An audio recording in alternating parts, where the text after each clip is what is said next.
o que tem de filho do diabo mercenário atrás de púlpito hoje engravatado, de Bíblia na mão pregando, falando Jesus, Jesus, o que tem hoje é impressionante. Parece que Pedro estava assistindo uma televisão. Impressionante, inigualável essa revelação. Amém, irmãos. Mateus capítulo 6 diz assim: guardai-vos de fazer a vossa caridade e obras de justiça diante dos homens, com o fim de serem vistos por eles. Caso contrário, não tereis qualquer recompensa do vosso Pai que está nos céus. Por essa razão, quando deres um donativo, não toques trombeta diante de ti, como fazem os hipócritas nas sinagogas e nas ruas, para serem glorificados pelos homens. Com toda certeza vos afirmo que eles já receberam o seu galardão. Tu, porém, quando deres uma esmola ou ajuda, não deixes tua mão esquerda saber o que faz a direita, para que a tua obra de caridade fique em secreto, e teu Pai, que vê em secreto, te recompensará. Amém, irmão? Podeis sentar. Irmãos, 6 é o número do homem, e parece que esse capítulo 6 foi mesmo separado por Jesus para falar da remodelação do caráter do ser humano. Porque há um chamado à simplicidade, há um chamado a você ficar na sua, ficar quieto, a ter humildade. Há um chamado nesse capítulo 6 muito interessante. E já no comecinho que nós lemos, diz: guardai-vos de fazer a vossa caridade, né? E obras de justiça diante dos homens, com o fim de ser visto por eles. Caso contrário, não tereis qualquer recompensa do vosso Pai que está nos céus. Normalmente as pessoas, nós seres humanos, quando fazemos obra, nós queremos aparecer. Nós queremos ser reconhecidos. Existe isso dentro do ser humano. Mas aqui diz que aquele que for reconhecido pelos homens, então já alcançaram o galardão que queriam. Ou seja, já receberam dos homens o louvor que achavam que tinham que receber. Então não tem mais nada para receber de Deus. É isso que Jesus, penso eu, está explicando aqui. Agora, ao contrário, ele diz: então vocês façam segredo do bem que fizeram, da caridade, da esmola que deram, façam segredo. Deixa isso em secreto. Mas o Pai que vê o secreto vai recompensar vocês.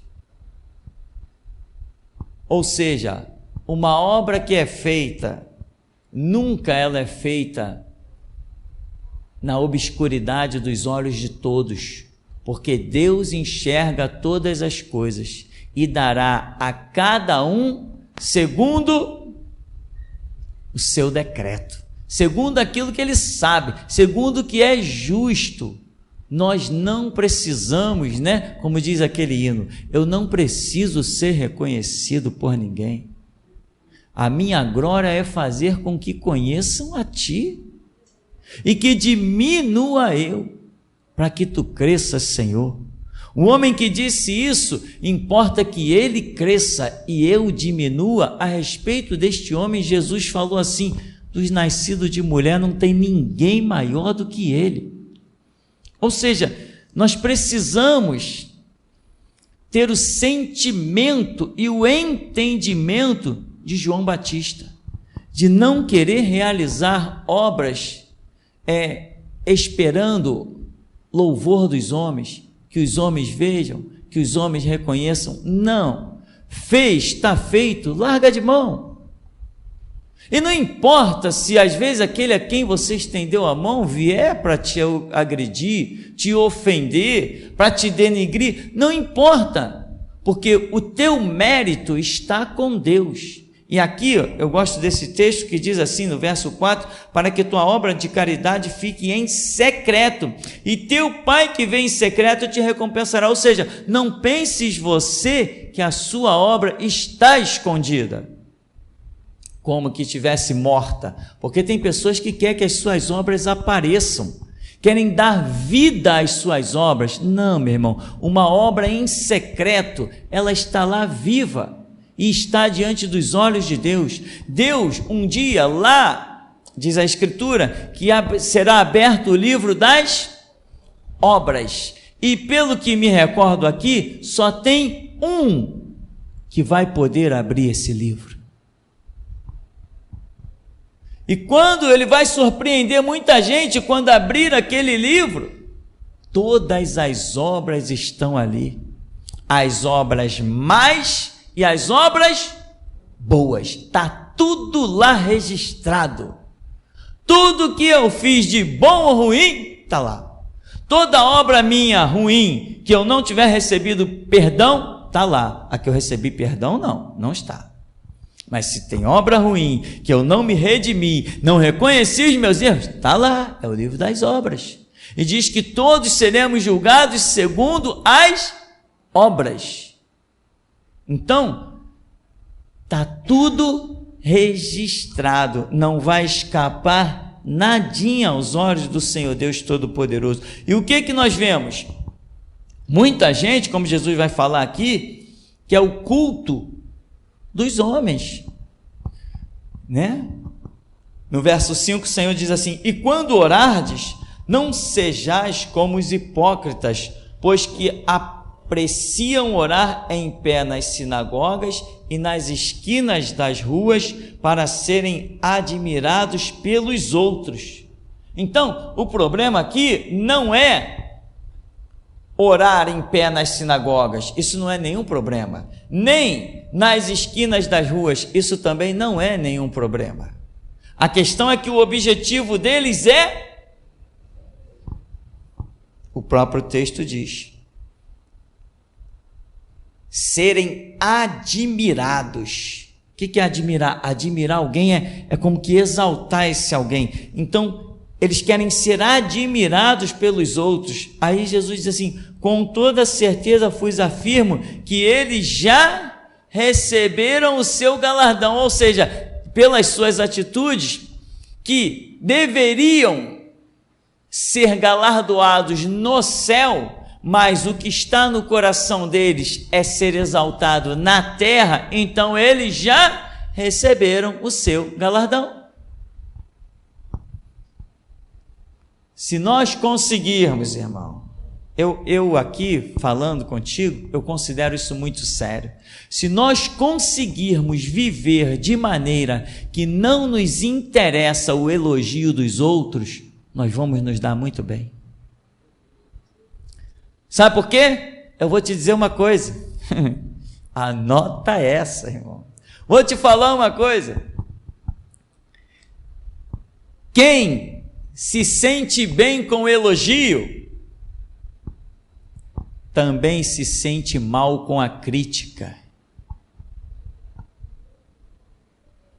Quem não está nem aí para o elogio, também não está nem aí para a crítica. Não abala a sua alma, o seu psicológico, o seu espírito. Isso é glorioso. Então você tem que ser o quê? Fez. Acredita que fez o bem, acredita que fez porque você é cristão e tem o Espírito da glória de Deus em você. Fez, está feito. Quem te elogiar, irmão, poxa, foi uma grande ação. Tá bom, irmão, louvado seja Deus. Vira as costas e vai embora. Porque se você estiver esperando uma palavra de exaltação e aquilo entra no seu ego, caraca, foi reconhecido, aí enche o peito, parece um soldado, eu sou o cara, eu sou o tal. Também o dia que alguém disser assim, irmão, tu pisou na bola, tu não podia fazer isso não, que não sei que lá, da mesma maneira que você se sentiu bem com o elogio, você vai se sentir mal com a crítica, com uma palavra contrária. Nós temos que olhar para Cristo, autor e consumador da nossa fé, aprender a ouvir a sua voz, entrar no quarto, falar com Ele, receber do alto, realizar. Quem gostou, gostou.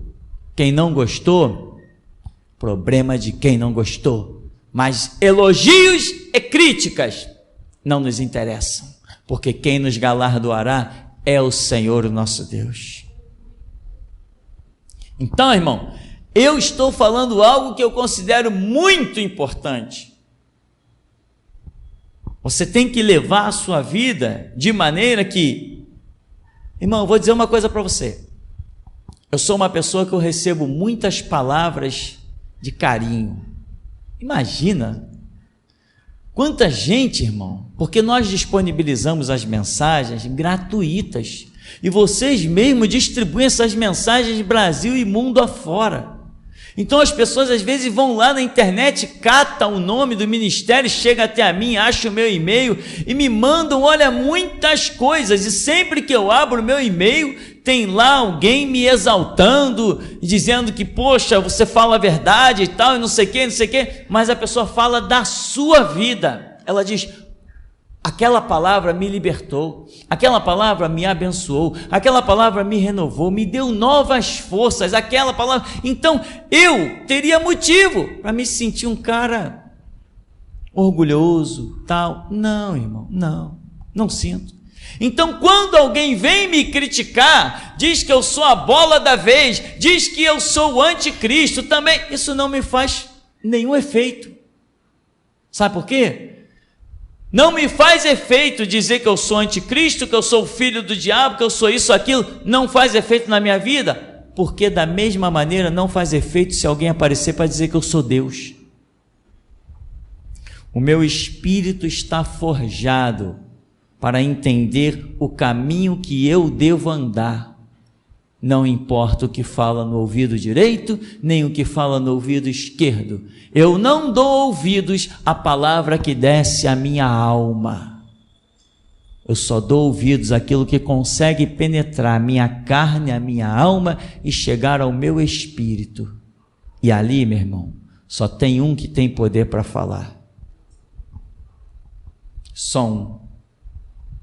Então, repara que as obras são secretas.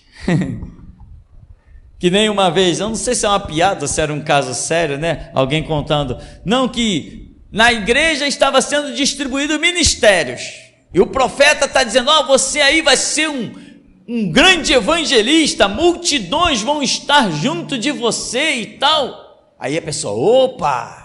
Aí o outro lá, você vai curar os enfermos e multidões vão ver você curar enfermos. Você é ministério de libertação, vai ser autoridade, vai ser uma coisa estrondosa. E você aí, olha, você aí, minha irmã, você vai ser ministério dentro do teu quarto lá, você e Deus, ministério de intercessão. Não, esse eu não quero não. Isso deve ser uma piada, né, irmão? Será que é uma piada? Será que é uma piada? Que eu soube de um caso real, diferente disso. Uma irmã queria falar língua estranha, aí começou a orar, e daqui a pouco ela começou a falar língua estranha. Quando ela começou a falar língua estranha, sabe o que ela fez? Não, Jesus, não quero essa língua não, eu quero uma língua igual da irmã fulana, a esposa do pastor lá. O ser humano é meio complicado. Ou seja, se você não entender que tem uma regra para seguir, você se perde. Se perde nos próprios pensamentos, se perde nos próprios objetivos, porque há caminhos que ao homem parece bom, mas o final é um caminho de morte, aonde um abismo chama outro abismo. Então, irmão, veja, verso 2, por essa razão, quando deres um donativo, não toques trombeta diante de ti, como fazem os hipócritas.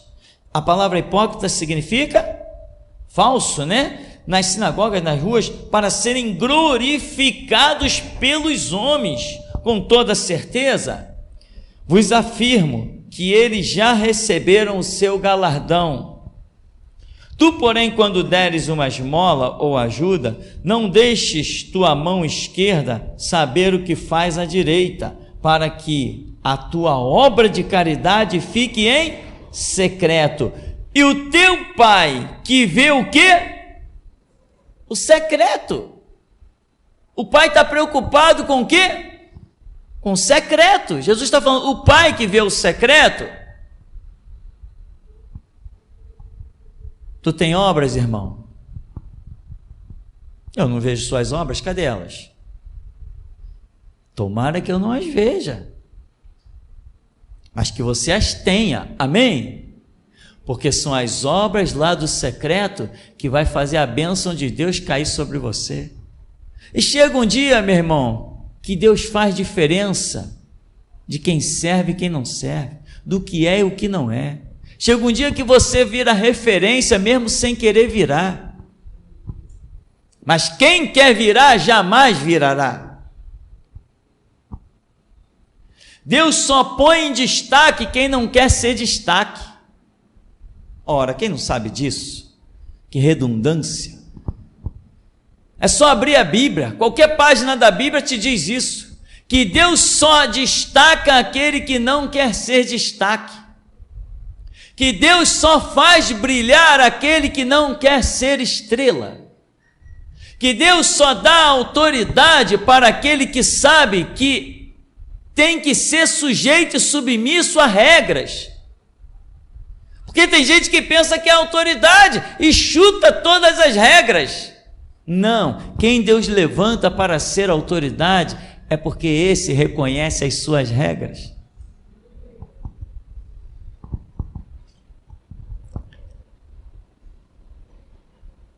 Verso 6: Tu, porém, quando orares, vai para o teu quarto, e após ter fechado a porta, orarás a teu pai, que está em secreto, e teu pai que vê em secreto te recompensará plenamente. Tu, quando orares, vai para onde?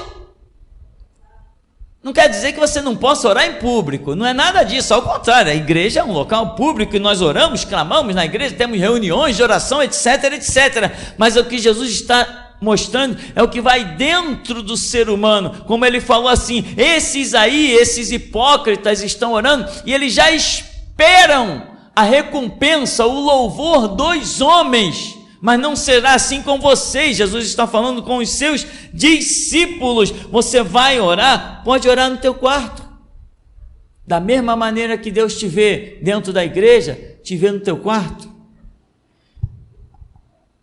E após ter fechado a porta, essa versão aqui ainda diz isso, após você ter fechado a porta, ou seja, para você ter certeza que ninguém te verá além de Deus. Ninguém te verá. Irmão, o homem mais forte é aquele que consegue se esconder a tal ponto que só Deus o vê. Pode escrever isso aí. O homem mais forte é aquele que consegue se esconder a tal ponto que só Deus o vê. Tem muita gente querendo aparecer o tempo todo, estrelas e mais estrelas, né? Eu tenho um ministério. Eu conheci um rapaz, coitado, até hoje não assumiu nada. Não podia chegar perto desse cara. Eu tenho chamado. Não, eu tenho um ministério. Eu tenho chamado. Eu tenho ministério. Está todo mundo vendo que o cara não tem chamado nenhum, não tem ministério nenhum. Sabe por quê, meu irmão? Porque o homem de Deus que tem chamado tem equilíbrio. Tem gente que fala pelos cotovelos. Tem homens que falam, né, irmão? Não entenda mal a referência. Já viu assim, quando tem várias irmãs conversando? Às vezes a gente brinca assim, estão os irmãos ali na porta no final do culto, aí tem 4, 5, 6 irmãs ali conversando, a gente consegue ouvir várias vozes, ao mesmo tempo, e a gente brinca assim, como é que elas se entendem, né? Irmão, tem homem que fala mais que 10 reuniões femininas, porque as irmãs são abençoadas para falar mesmo. Mas tem homem que é brincadeira. Não no sentido de falar boas coisas, como são as reuniões femininas, mas no sentido de falar mesmo. Olha, tem gente que quando começa a falar, nós estamos numa roda assim de homens, o camarada começou a falar, acabou, ninguém mais vai falar. Quando ele dá uma brecha que alguém pensa que pode começar a falar que começou, ele vem e atropela.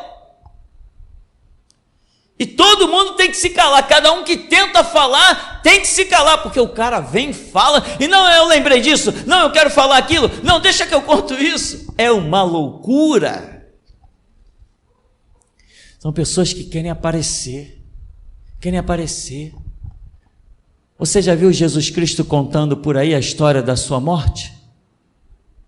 Você já viu por aí Jesus Cristo se destacando, contando a história da sua ressurreição? Mas tem quem o conte, e a glória é dele. Deixa, os outros vão contar a tua história, meu irmão.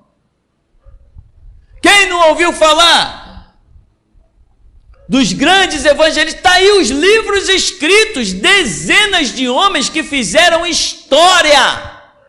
Saíram dos Estados Unidos, atravessaram os oceanos, vieram fundar a igreja no Brasil, foram fundar a igreja na Europa. Fala-se a respeito de John Wesley, que quando entrou no quarto, fizeram expedição, virou ponto turístico a casa de John Wesley. Um homem que falava coisas profundas. Certa vez ele começou a falar no meio de uma multidão, e as pessoas não conseguiam se conter, em prantos, homens, mulheres, todo mundo, e ele pregou horas e horas, e as pessoas ali em pé, ninguém conseguia se mexer, a tanto pranto, tanta, uma coisa louca. E quando foi fazer a peregrinação na casa de John Wesley, e o homem disse assim, aqui era o quarto de John Wesley, essa aqui era a cama de John Wesley. Quando se olha no lado da cama, tem 2 buracos no assoalho de madeira, 2 cavidades, né? 2 coisas côncavas. Ali era onde John Wesley costumava orar. Ali onde ele ficava com os seus 2 joelhos. O assoalho desgastou. Eu vi isso? Não. Você viu isso? Não. Tem alguém contando a história dos outros por aí, não tem? Então você está preocupado em contar a sua própria história? Conte se você recebeu um mover de Deus e você sentir, opa, Deus vai usar aquilo que eu vivi, a fornalha, a cova, o vale da sombra da morte, o deserto, o maná, Deus vai usar para falar com essa pessoa. Você abre a boca e fala. Mas conte a sua história quando outros serão edificados e não quando você será exaltado. Amém, irmão? Essa pregação nessa noite está bonita demais, estou apaixonado. Estou sentindo uma glória aqui, irmão. Estou sentindo uma glória tremenda, mas essa glória não é minha, é dele. Ele é Senhor, Ele é o cara, Jesus é o cara, irmão. Sentir Jesus me deixa emocionado, alegre, feliz, rompe todas as barreiras. Se eu tiver que morrer agora, estou morrendo feliz, não tem problema. Mas ainda tem uma história para te contar. Um menininho estava na expedição dentro do quarto de John Wesley. Quando o cara disse, esse aqui é o quarto de John Wesley. Está vendo aqui esses buracos no chão? É onde ele costumava orar. Aí a expedição saiu, foi todo mundo para o ônibus. Quando chegou dentro do ônibus, o pastor foi fazer a chamada. Está todo mundo aí? Fulano, fulano, fulano. cadê o menino tal? Não está não, pastor. Ué, não está? Vê aí. Não, o lugar dele está vazio. Então vamos procurar lá dentro da mansão. Foram lá na mansão, revisaram tudo. Quando o pastor chegou e viu o menininho do lado da cama, todo desconjuntado, né? Com o joelho esticado lá num canto, o outro lá no outro, para alcançar os buracos do joelho de John Wesley, e o menininho estava falando assim: Senhor Deus, me faz um evangelista igual foi John Wesley. E esse cara foi uma glória. Infelizmente, um avião não pode decolar e depois, na hora de pousar, se estribuchar. Era melhor não ter decolado, infelizmente. Mas sabe quem foi esse menininho? Dr. Billy Graham, evangelista mundial dos seus bons tempos, mas depois decaiu a uma altura vertiginosa, declarou algo que não se pode ser declarado. Ele falou algo que não se pode ser dito. Se eu tiver que dizer isso, que antes seja celebrada a minha morte. Ele disse: o Papa é um grande homem de Deus. Isso não pode ser dito. Isso não pode ser dito. Por servo do Deus vivo, não pode ser dito. Bom, irmão, então vamos aqui. Olha o que diz o verso 9. Você vai dizer, pastor, verso 9 é oração dominical. Então vamos lá.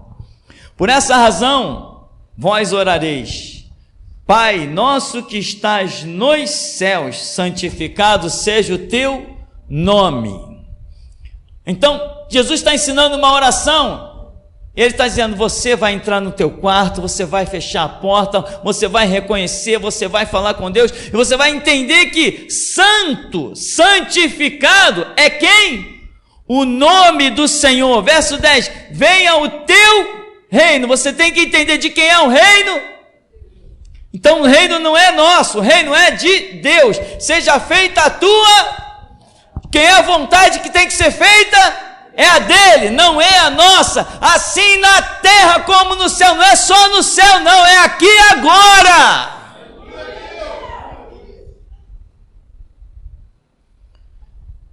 Assim na terra como no céu. Dá-nos hoje o nosso pão diário. O que eu sou? Necessitado, pobre, cego e nu. Estou pedindo pão.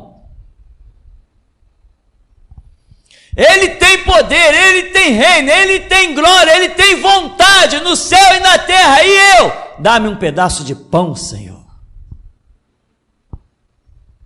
Não teve alguém que gritou lá no tempo de Jesus: bem-aventurado que comer pão? Verso 11, verso 12: perdoa-nos as nossas dívidas, assim como nós perdoamos aos nossos devedores. Que eu sou? Eu sou devedor, eu tenho dívidas. Verso 13: e não nos conduzas à tentação, mas livra-nos do maligno. Ora, eu estou sujeito a queda, eu preciso ser sustentado. Eu não sou Tarzan nem Super-Homem, eu não sou Hulk, eu preciso ser guiado, eu preciso ser sustentado. E diz: porque teu é o reino e o poder e a glória para sempre, amém. Jesus está ensinando nesse capítulo 6 de Mateus a nossa posição, o reconhecimento da grandeza de Deus e o que nós somos necessitados do pão diário. Estamos pedindo àquele que tem o poder, o domínio, o reino e a glória, e ele está mostrando que nós somos devedores, estamos pedindo perdão, estamos dizendo: perdoa as nossas dívidas. Então Jesus, no capítulo 6, que é o capítulo do homem, está mostrando a posição do homem perante o Deus vivo.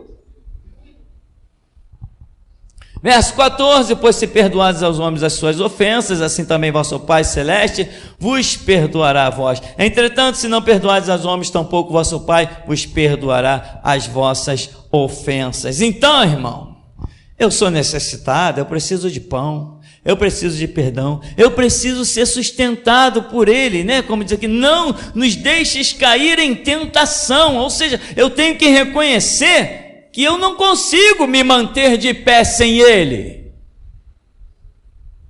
Então, por que eu vou buscar exaltação, se até para ficar de pé eu preciso dEle? Quem tem que ser exaltado é Ele, porque sem Ele eu estou ferrado, estou caído, estou frustrado, estou acabado, estou pisado, sal insípido, luz apagada. Então, irmão, tem muitas obras a serem realizadas. Apenas vai e realiza.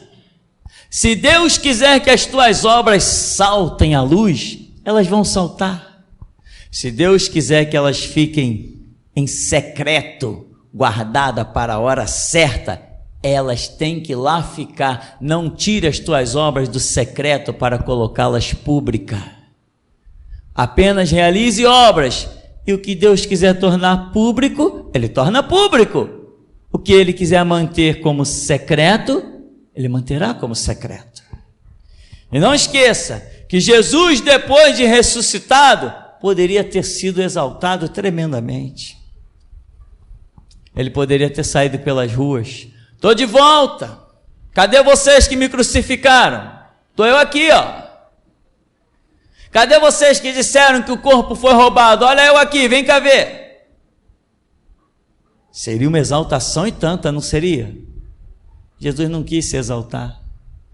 Jesus não fez questão que os homens o vissem ressuscitado. Ele apenas apareceu para a sua igreja, que já tinha a promessa de Ele tornar a vida.